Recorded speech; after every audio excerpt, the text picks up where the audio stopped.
这次影片帮大家精选了10个新加坡必玩景点，人气第一的鱼尾狮公园，在金沙酒店顶楼泳池俯瞰整个新加坡。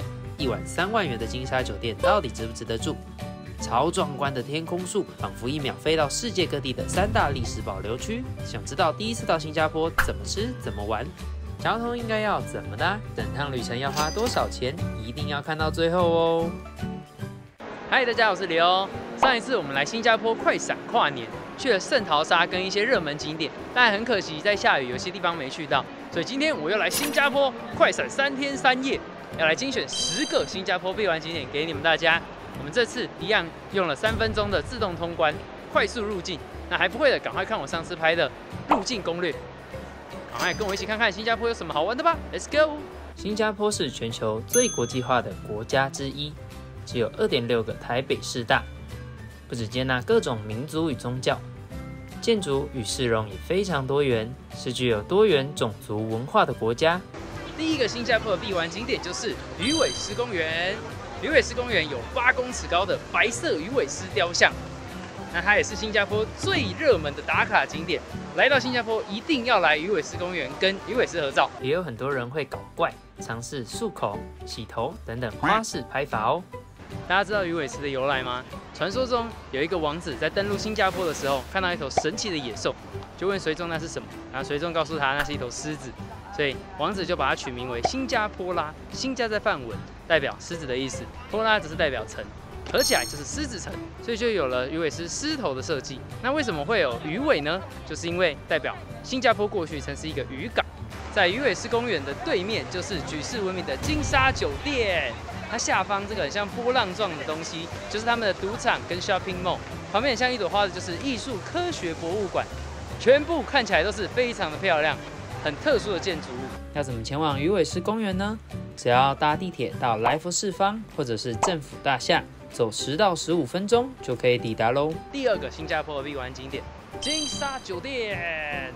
金沙酒店是号称一生一定要住一次的顶级酒店。金沙酒店有分成比较旧装潢跟新装潢的房型。那我们今天入住的是新装潢的1776号房，滨海湾花园景观尊贵客房。大家可以看到它的房间超级大，而且这一整面的落地窗，视野跟风景超级好，看出去就是滨海湾花园。Oh my god， 这个景无敌，直接就可以在房间看这个天空树的灯光秀了。整个房间的配色与光线，营造出一种金光闪闪、金碧辉煌的奢华感。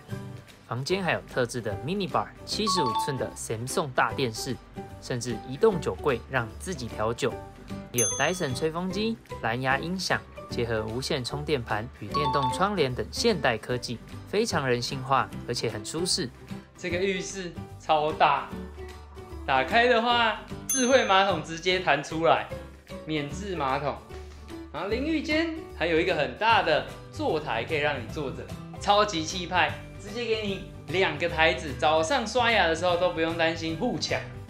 然后超大的浴缸，而且他们的浴袍超浮夸的，看起来就很像是中东富豪在穿的，连这个袖口都是镶着金边的。然后他们的备品非常高级的感觉。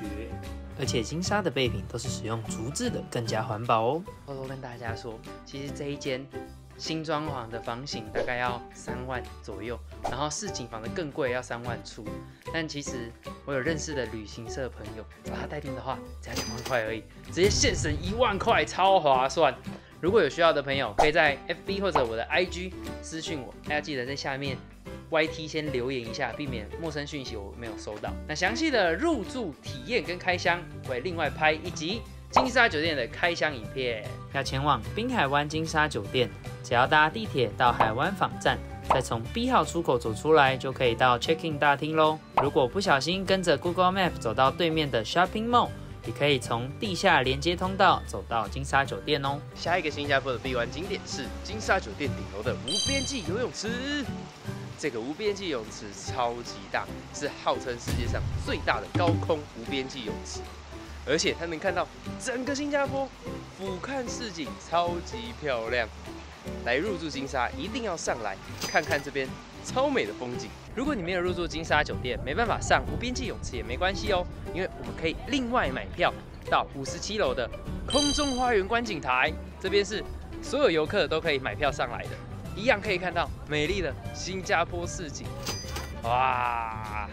记得千万别错过晚上点灯后的美丽夜景。从57楼的空中花园观景台或无边际泳池看下去，都能看到美丽的100万夜景。一边泡着舒服的温水泳池，一边欣赏美丽的新加坡夜景，真的是人生一大享受啊！第一天的午餐跟晚餐，我们分别在金沙的美食街，还有 Shopping Mall 里的超市解决。晚上7点后，寿司跟餐盒有打折哦。如果有时间的话，金沙的 Shopping Mall 超大，可以够你逛上一整天，里面甚至有3板船可以坐哦。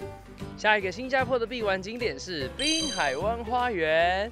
滨海湾花园这里最有名的就是我身后这些巨大的天空树。那天空树也被叫做是擎天树、超级树，甚至阿凡达树，因为它们就像这样高耸入云，直接冲到天际上，仿佛就好像来到阿凡达的世界。在这些巨大的植物下，我们显得超级渺小。哇，现场看真的好壮观啊！这个天空树真的超巨大，而且上面啊还有那个步道是可以走上去，你就可以俯瞰整个滨海湾花园，还有后面的金沙酒店。而且最棒的是，每天晚上的7点45跟8点45的时候，还有免费的灯光秀可以看。身在这里，就真的能知道为什么新加坡被叫做花园中的城市，非常漂亮。如果你到滨海湾花园玩的时候，遇到下雨天或者是正中午很热，可以到这个花穹冷室跟云雾林。它是世界上最大的玻璃温室，里面有非常多的植物还有花卉。要前往滨海湾花园的天空树，一样是坐地铁到海湾坊站，从 B 出口出来，找到很显眼的天空走廊，坐电梯上去到6楼，可以直接通到滨海湾花园，非常方便。从连接走廊看金沙酒店，好漂亮啊，看得超清楚的。而且它的建筑物很酷哦，它是有一点斜斜的弧度，非常有设计感。下一个新加坡必玩景点牛车水，牛车水就是新加坡的中国城。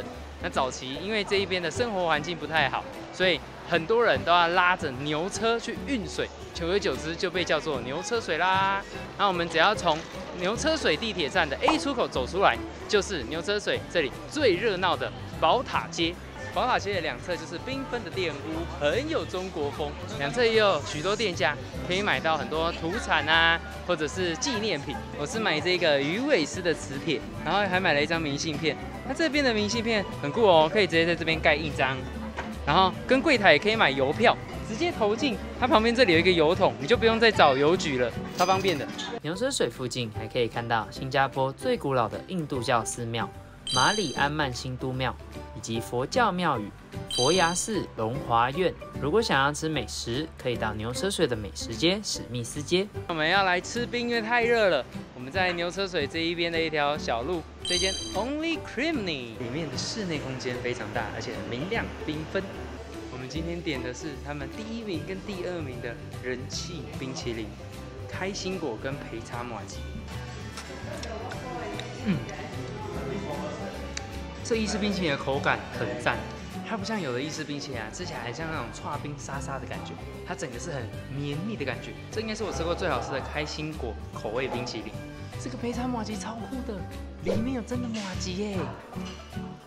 这个焙茶呢，味道很浓郁，然后再加上那个麻糬 QQ 的口感，我好像没有吃过这种口味的冰耶，有让我惊艳到。这间意式冰淇淋推荐大家可以来吃。我们吃的 Only Creamery 是在与宝塔街平行的丹婆街 Temple Street 上。下一个新加坡的必玩景点是在牛车水旁边的麦士威熟食中心。熟食中心就有点像是没有冷气的百货公司美食街一样。那在麦士威熟食中心，这里最有名的就是这一间天天海南鸡饭。天天海南鸡饭不只是必比登推荐，甚至被称为新加坡最好吃的海南鸡饭，各大媒体都争相报道。来新加坡一定要吃天天海南鸡饭哦！超长的排队人潮，我现在去排队了。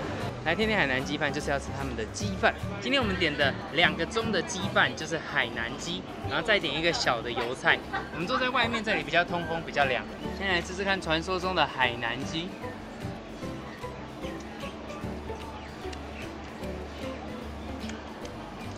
真的很嫩诶！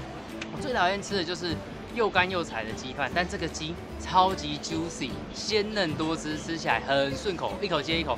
它这个饭超入味。我们两个的肉也油菜是清爽，但是我觉得昨天在金沙美食街那一间油菜的调味更好吃，它的那个酱料的味道我很喜欢。那这个就比较偏清淡一点，但它的油饭跟它的海南鸡超赞的，好吃。下一个新加坡必玩景点是在麦斯威熟食中心旁边的新加坡城市规划展览馆。新加坡城市规划展览馆展示新加坡如何在短短50年间，从一个小小的贸易港口发展成世界级大都市，还有城市的永续规划以及空间与绿地开发。新加坡城市规划展览馆最有看头就是他们2楼这个市中心的缩小版模型，超大哦，1/400的比例。可以看到我们住的金沙酒店、滨海湾花园，甚至鱼尾狮公园，还有所有的摩天大楼，通通都能看到。然后后面那里啊，有一些还没有上色的建筑，就是他们新加坡政府预计之后要做的大楼跟规划。我很喜欢新加坡城市规划展览馆，因为它很有教育意义，而且又是用有趣的方式让大家更了解新加坡的历史跟发展，而且同时它又是个免费景点，还有冷气吹。在这种炎热的天气啊，超适合来室内看个展览，然后顺便了解一下新加坡的发展跟历史。因为新加坡太热了哦，我们直接去买了 Mr. Coconut 它的招牌椰子冰沙，就连平常我都不喜欢喝椰子口味东西的人都觉得好喝，喝起来超级消暑的。大家来新加坡可以喝喝看。然后我们现在要去入住我们今天的饭店啦。我们今天要住这一间 Hotel Jin。Hotel Jin 的房间大小比金沙酒店小了很多，但是房间也是蛮新蛮干净的，地点也在市中心，附近有很多好吃的，也有百货可以逛，房间也有干湿分离，符合小资旅游的好选择。前往 Hotel Jin 只要搭地铁到名古联或者是五吉市站，走3到5分钟就可以抵达喽。下一个新加坡的必玩景点是赞美广场。赞美广场是纯白色的哥德式教堂。哥德式建筑的特色就是有尖塔、尖拱，还有大量的彩绘玻璃窗。在电影《疯狂亚洲富豪》它的婚礼场景也是在这个地方拍的哦。赞美广场有这种欧式回廊，拍起来很好看，就让我想到上次我们去捷克的温泉小镇。赞美广场早上是新人拍摄婚纱还有办婚礼的地方，那到了晚上就开始有酒吧啊，还有咖啡厅，还有各式各样的异国料理都在这边。就有点像是多元民族的新加坡，想吃什么这里都有。到了晚上，赞美广场会打上灯光，看起来就像城堡一样浪漫而且梦幻。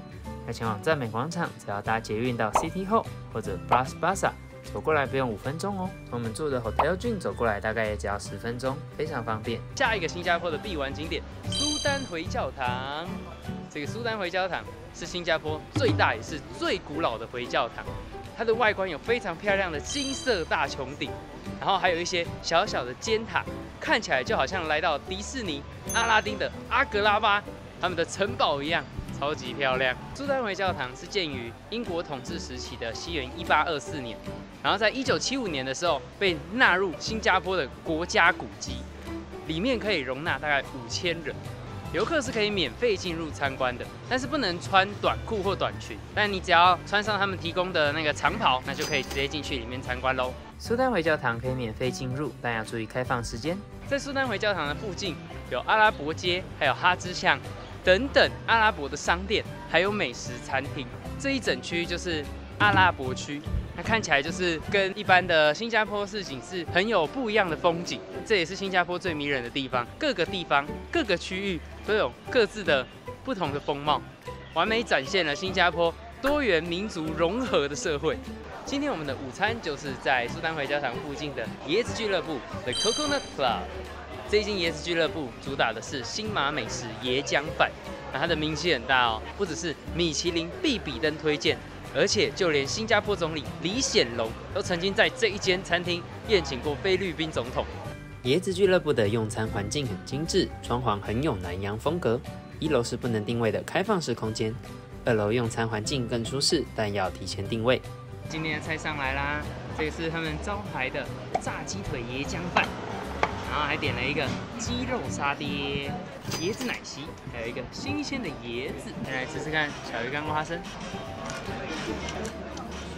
这小鱼干很脆，这个太阳蛋蛋液直接就流出来了。这个椰浆饭还有浓浓的椰香味，滋润程度我觉得算是很刚好，不像我们前几天在金沙美食街那个太软，然后它的这个鸡腿哇，表皮好酥脆哦。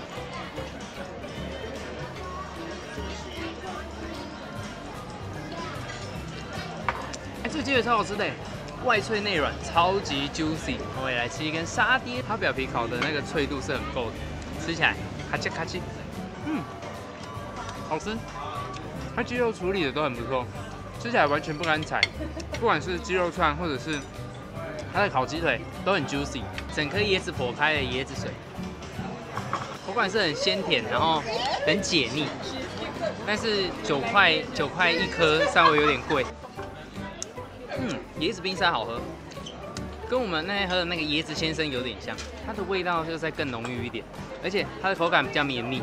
要前往椰子俱乐部，可以搭地铁到五吉市站，先去苏丹回教堂，再走3分钟就能抵达喽。这是我们今天要入住的欧文旅馆，它就在小印度区最大条的石龙岗路上，同时也在捷运站的旁边，对面也有这一间大型购物中心。地点算是很不错的。欧文饭店的室内空间比昨天住的 Hotel June 还要再更大一些，房间也是很明亮，而且很干净。地点就在花拉公园地铁站的旁边，非常方便。如果有来小印度区的话，来住这一间欧文饭店也是很不错的选择哦。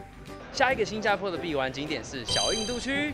小印度区跟我们这几天去的阿拉伯区还有牛车水是并列为新加坡3大历史保留区。